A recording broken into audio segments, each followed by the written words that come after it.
শেরপুরে পরিকল্পিত হাতি হত্যা বন্ধ ও হাতি মানুষের সংঘাত নিরসন, গজনী ও মধুটিলা ইকো পার্কে বন্যপ্রাণীর টর্চার সেল খ্যাত চিড়াখানা বন্ধ এবং বন্যপ্রাণীর বাণিজ্যিক ব্যবহার বন্ধ সহ ৬ দফা দাবি আদায়ে মানববন্ধন ও স্মারকলিপি প্রদান করা হয়েছে।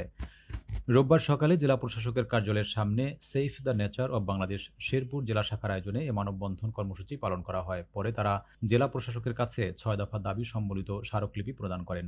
সংগঠনের সহসভাপতি বিল্লাল হোসেন সোহাগের সভাপতিত্বে মানববন্ধনে প্রধান অতিথির বক্তব্য রাখেন সংগঠনের চেয়ারম্যান আনম মোয়াজ্জেম হোসেন। এ সময় অন্যান্যের মধ্যে বক্তব্য রাখেন দেবদাস চন্দ্র বাবু, রবিউল ইসলাম মণ্ডল, আনিসুর রহমান, সাংবাদিক সাদ্দাম হোসেন সহ আরও অনেকে।